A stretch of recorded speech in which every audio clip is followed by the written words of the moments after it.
Hello everyone and welcome to episode 7 of the WCW 2000 save here on TEW 9, and yeah, the feedback has been pretty solid so far over these past 6 episodes.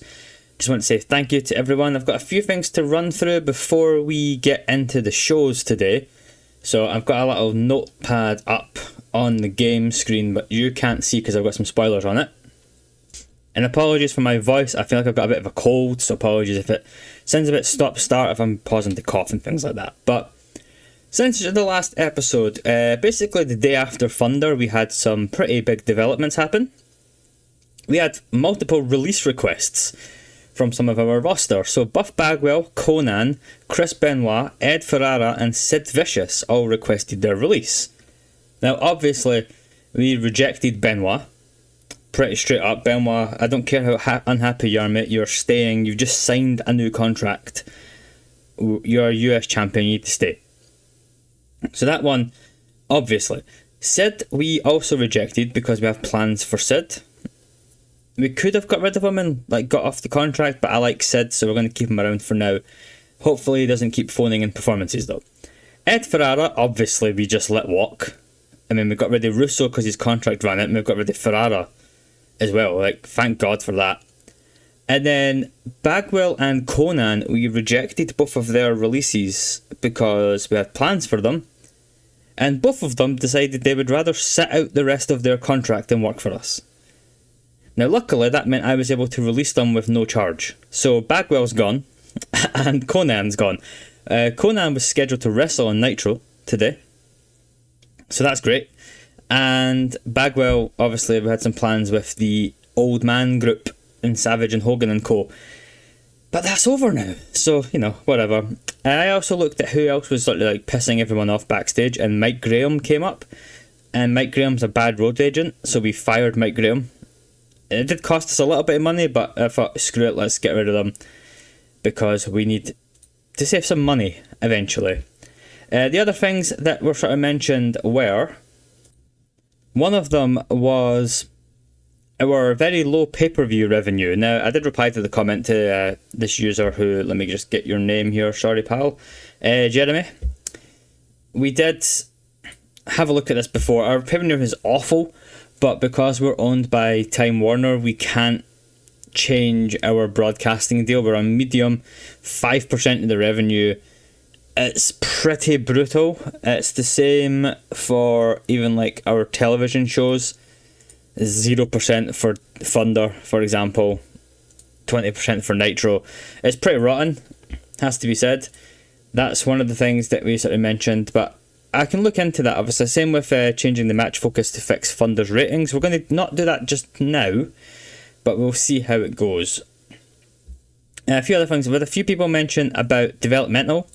We do have a developmental, and we could use it, but because I book the B shows, I'm using some of these guys anyway, and I feel like I would rather save developmental for when we are starting to turn the corner money-wise, and we can sign some younger guys and put them in there so we don't ruin them by not using them, essentially.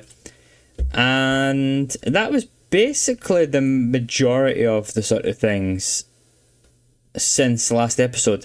But thanks so much for all the comments. I do read them, I do try and reply to them fairly quickly. Sometimes it takes me a few days to get back to them. Sorry for the noise there, I just touched the microphone.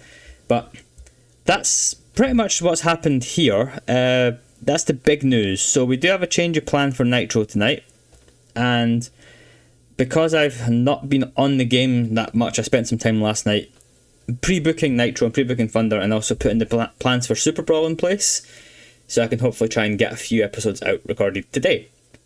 So without any ado, I will see you guys in just a moment, and I will show you the Nitro show. Okay, after some technical issues, we're finally here to do Nitro.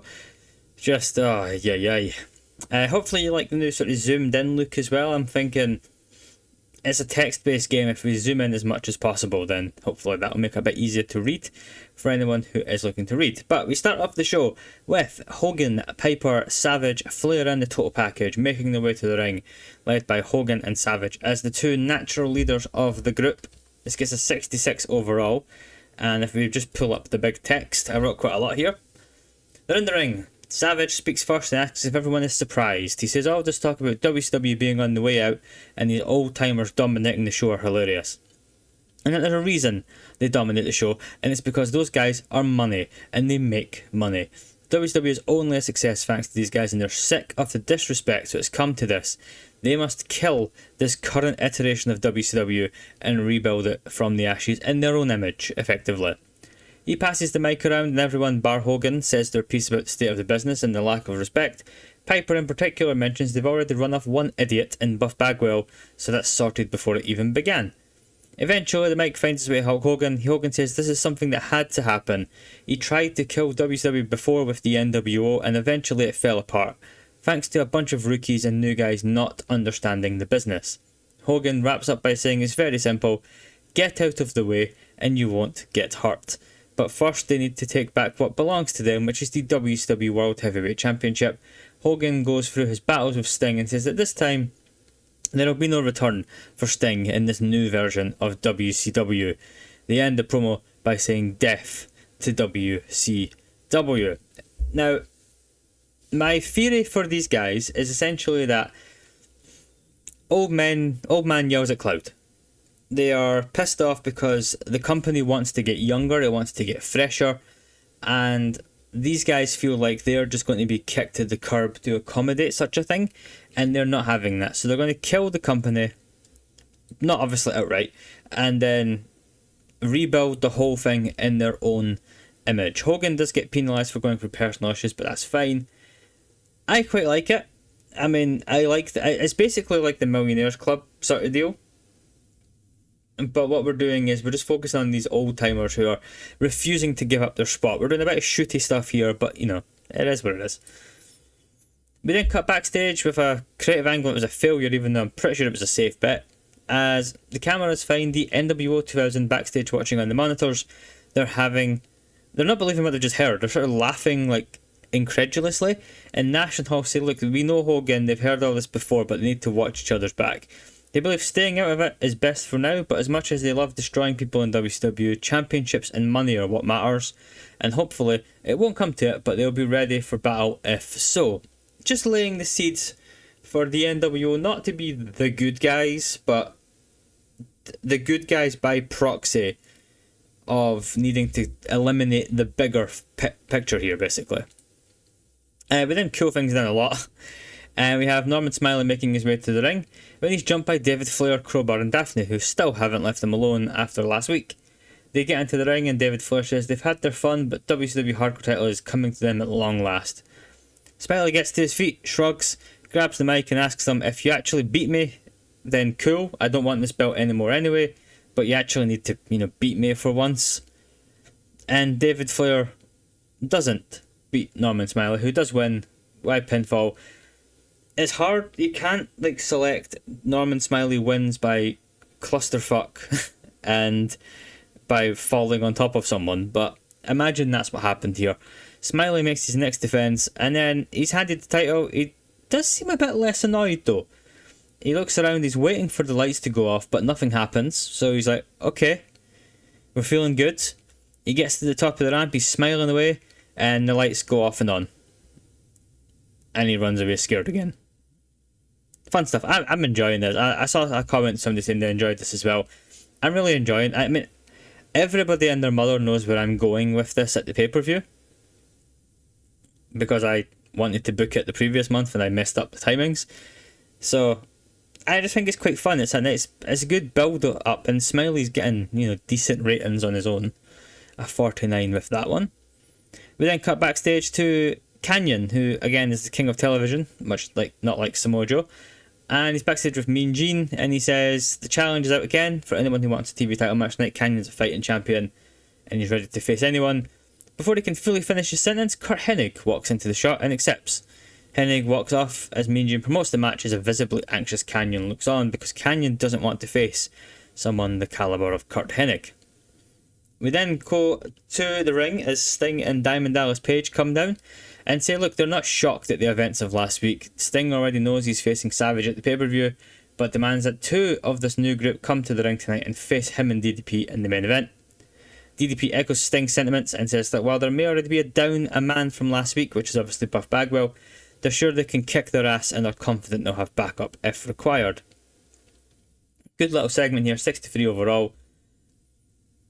I mean, you can probably guess who the guys that are going to be in the main event are, but you know, it is what it is. Fun stuff. Then get a 58 for this match, which is pretty good, as Chris Kanyon does defeat Curt Hennig by using the ropes for leverage and makes defense number 5 of the television title. He gets a 58 overall. Kanyon with a decent performance, Hennig with a good performance. We're building Kanyon up here, and then that's a good sign that what we're doing is working. Obviously, Hennig bumping up the match helps. We're then backstage with Mean Gene, who interviews Berlin. He says the Wall was scheduled to face Conan tonight, but it seems that Conan has run away scared. So the challenge has been extended to become a tag match against the other members of the Filthy Animals in Ray and Kidman. Simple enough. We're establishing that Conan obviously is now gone, and that we're still going to just continue this little feud for another week or so. And in the match, the Filthy Animals do defeat Berlin and the Wall when Rey Mysterio pins Berlin with a fast roll-up. The Wall was the weak link, but we still get a 52 overall for the match. And what this means is after the match, I booked it on Thunder. We'll deal with that on Thunder, but yeah, we've got a plan for Super Brawl involving Berlin and the Animals. But simple stuff. Fresh off another win, that's in the wrong order. So let's just skip ahead. 45. Harlem Heat beat the Mamalukes, and after the match, say that after another win, they're looking forward to winning the tag titles at the pay-per-view. Whoops.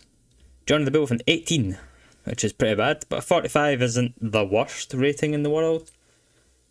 We then have a pretty poor segment, but it still keeps the crowd hot, because Lance Storm doesn't have the skills for this, but we're building them up. He's backstage with Mean Gene. He says he knew he was great, but to chase off one of the established stars of the company last week, that's just the start. He makes the official challenge to Chris Benoit to put the US title on the line on Thunder, obviously referencing him beating Buff Bagwell. He then goes out and has a really good match with Chavo Guerrero, beating him in 6 minutes with the Canadian Maple Leaf. 53 overall, good performance by Lance Storm. And that match is then accepted by Benoit. Backstage, he's with Mean Gene and says he was impressed against Bagwell and he's impressed against Chavo, and he hopes that Storm will be honourable going up against a fellow Canadian on Thunder. We then have Dustin Rhodes comes to the ring and he challenges Scott Hall to a fight. He says that while there might be the whole Hogan and Savage business, his first point of order is to whoop someone in the NWO's ass tonight, and he wants Scott Hall. And he gets Scott Hall, and he loses to Scott Hall, who wins with the Razor's Edge in 8 minutes. Good performance by Hall, despite being penalised for being in poor form. A 61 overall is pretty decent, actually. And after the match, the predictable NWO beatdown starts on Dustin Rhodes, because he's been a bit of a thorn in their side. But before any damage can be done, Benoit runs down with the chair to chase off the NWO and help Dustin to his feet. Benoit keeping the irons in the fire with these guys, as if he retains the US title, he does have a match at the pay-per-view against Scott Steiner. We then have the pre-match main event build, where Hogan, pretty good despite being penalised. So Hogan and Savage are backstage in their fancy suite hyping up Package and Flair, who have been chosen to accept the challenge from Sting and DDP. Hogan says that, brother, it doesn't matter if you guys win tonight. We're not about that when championships aren't on the line. Just go out and hurt them and soften up Sting. In particular, 65 overall. And our main event gets a 66, which is actually pretty good, realistically. I mean, everyone decent performance. Great finish was a success, but there's no winner, as in 8 minutes, the match descends into chaos. It says after Hacksaw Jim Duggan got involved. Why does it say when Hacksaw Jim Duggan got involved? That's not what happened. The match also had a lot of interference. Hogan, Savage, Piper. I put Piper. What has happened? Oh yeah, it's because ignore what I'm talking about. Then the new guys come down and beat up Sting and DDP, and the match ends in a no contest. I don't know why Hacksaw Jim Duggan got involved. That's an interesting one. What the hell did that book? DDP should... I don't remember hitting that.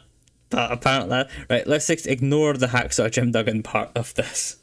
66 overall means the show gets a 63, which isn't bad. We are obviously losing popularity in some regions, but we did make £218,000.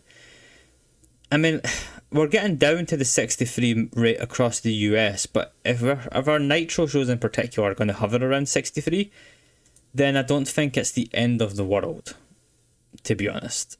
But anyway, I'll see you guys for Thunder unless anything important comes up after this.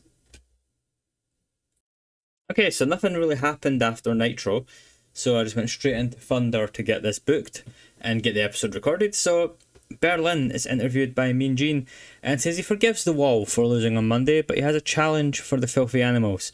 One shot only, a triple threat match at Super Brawl. However, Berlin has a catch. If either Kidman or Ray want to be the Cruiserweight Champion, they can only pin each other. A mere pinfall over Berlin will be just bragging rights, not a championship. Mean Gene is baffled by this suggestion, but Berlin says, look, this is the only way this can be settled. Total chicken shit behaviour from Berlin, and it feels like something WCW would do in the year 2000. So like, while we're trying to obviously build our own image with the company, it does feel like the sort of crap they would try and pull. So yeah, Super Brawl will be Berlin versus Ray versus Kidman, and if Berlin wins, that's fine, but if Ray wins or Kidman wins and they pin Berlin, they only win the bragging rights. Lots of simple, stupid stuff. We then have a good match as Chris Benoit does defeat Lance Storm with the sharpshooter. Benoit makes defense number 5 of the US title. Good performance by Benoit. Storm with a decent performance, 62 overall. Can't really complain, gets the show off to a hot start in ring wise.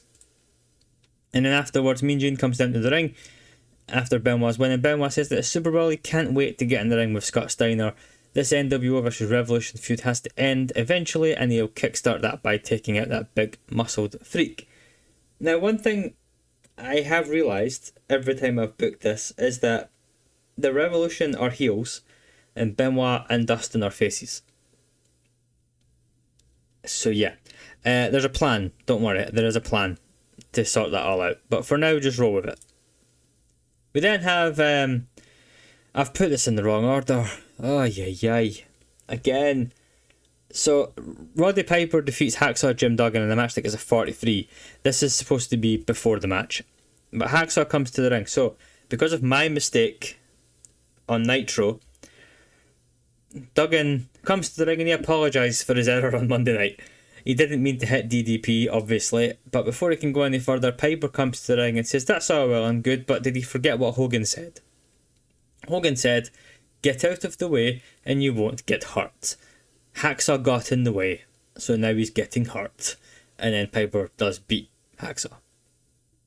It's a good little angle, I think. 43 overall for both things is whatever, but I thought it was alright. We then go back to backstage, and Dustin Rhodes has been interviewed by Mean Gene when Jeff Jarrett walks up and says that he quite enjoys kicking Dustin's ass, so how about a Super Bowl they go at it once again? Dustin says he gladly accepts, but he wants a strap match so Jarrett can't run away. Jarrett accepts but says that doesn't mean anything. That means anything goes, as he holds his guitar like in a threatening manner because it's Jeff Jarrett and he likes guitars. And I thought a strap match sounded pretty good. We get a little stipulation match on the show. Hopefully be a good match. 43 overall again for the segment. We then have a 39 as Norman Smiley is backstage with Mean Gene, who asks what the deal is with the lights flickering only when Norman Smiley is around. Smiley says he doesn't know. Maybe it was some sick joke with Flair, Daphne and Crowbar, but then it happened when they were laid out in the ring on Monday too. Just before he can continue, all the lights backstage once again flash on and off, leaving Smiley scared and Mean Gene on edge. Our weekly Norman Smiley in the lights situation. Thank you very much. A horrific promo backstage as Perry and Dean are backstage with Mean Gene, and they say they respect the hell out of Harlem Heat despite any differences they have, and they will be honoured to be the ones to put them into retirement at Super Brawl. 26 overall. One of the things I was asked about was getting a mouthpiece for the Revolution, especially since Shane Douglas left. There is a plan in place. there is a plan. Don't worry. At Super Brawl, things will become more clear. Super Brawl, I think, is going to be a pretty good show, even if the game doesn't agree with me on the ratings. But things like that will get answered soon, because we can't have 26 promos. They have a 36 match, so not much better. Simmers the crowd down as well, as the Revolution beat Jamie Howard and Lash LaRue comfortably. But we bring the crowd back up a little bit, as Sting and DDP are fed up. They know that Sting is facing Savage at the pay-per-view, but DDP doesn't have an opponent, and he wants the big one. He wants Hogan at Super Brawl. Tonight, they just better hope they aren't in the same room together. But yeah, we're going to hopefully do DDP versus Hogan at Super Brawl as well. Another big match for the show, but we'll deal with that later on. We then have a pretty rubbish match, as Chris Kanyon defeats Horace Hogan, of all people, in just under 5 minutes with the Fireman's Carry neckbreaker. Kanyon makes defense number 6 of the television title. We have sort of started to kill the crowd now, though, which is unfortunate. Hogan, Horace that is, had been winning some matches on the B shows, so I thought give him a little match. And then, before Kanyon can even get up to celebrate, Kurt Hennig appears in the ring, grabs the title and decks Kanyon with it, standing tall. He's not giving up for the TV title after Canyon's cheating to win on Monday. Unclear if I'm going to do this match at Super Brawl as well, or if we might just run it back on Nitro, but we'll see. We then have an outsider squash, effectively, as they defeat Psychosis and El Dandy in just over 5 minutes, but they're taking their time with them. 58 overall. And then afterwards, they come after the match, they get the microphones and say, look, at Super Brawl, Steiner's going to walk out the US champion. I forgot that I'd booked the Jarrett thing after I wrote this, but Jarrett's going to beat Dustin Rhodes. So it's pretty obvious what Hall and Nash need to do. They don't have a match at Super Brawl. So the Monday night after Super Brawl, they want the winner of Harlem Heat Revolution for the tag titles and to get them back where they belong. We then have what is kind of our main event, because we don't have a main event match, is a little test run here, because Thunder is very much my experimental show. Sid showing true unprofessionalism once again, so thanks Sid. He destroys Hugh Morris, and then he gets an awful promo as well, Jesus Christ. Yeah, this rating's going to be bad. Mean Gene comes to the ring after Sid's win, and Sid is asked what his thoughts are on the current state of WCW. Sid says it seems like there's a lot of chaos going on, but Sid loves some chaos. When asked if he'll be there to help Sting and DDP, he says he doesn't know.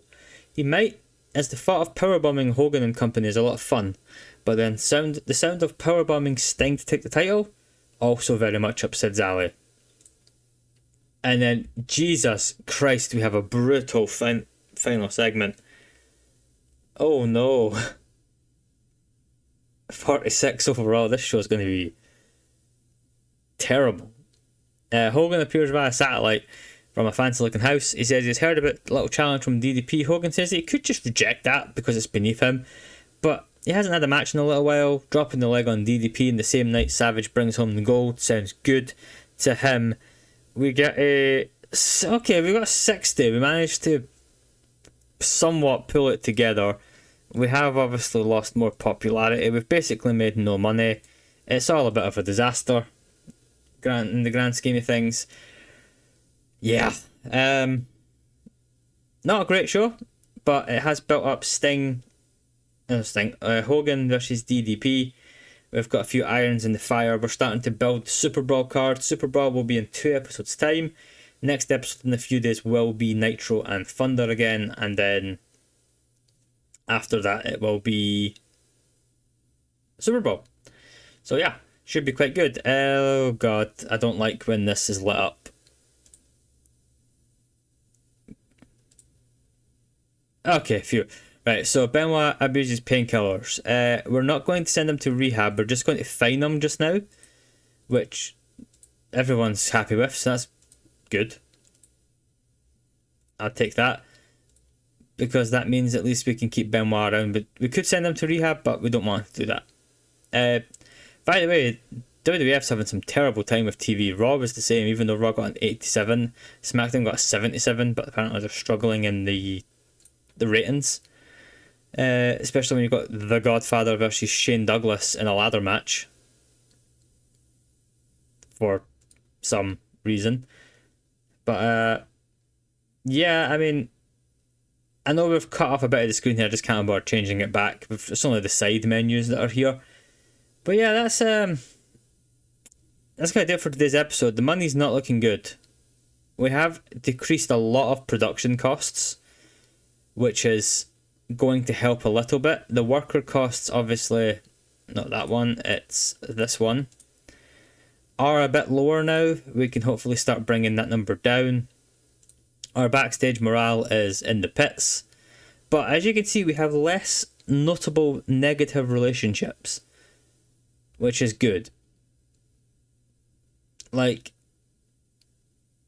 I'd love to get rid of Bischoff, Sullivan, and Mark Madden. But it's just the money doing it right now might be the problem. Because how much are those guys on? It's Kevin Sullivan. And he's very... I'm hoping we can make Kevin Sullivan quit. But if not, he can just leave in May. So that's fine. Bischoff we're stuck with. And Mark Madden... stuck with till the end of the year. But hopefully we can make some of these guys quit going forward. But that's going to do it for the show today. That's a pretty decent little show, I think. 60 overall for that, 63 for that. It's better than... I mean, they're better than last week's episodes. So there you go. Our title situation, as you can see, we'll go through it quickly. Cruiserweight champion is still Berlin. Our hardcore champion is still Norman Smiley. Our US champion is Chris Benoit. Our world heavyweight champion is Sting.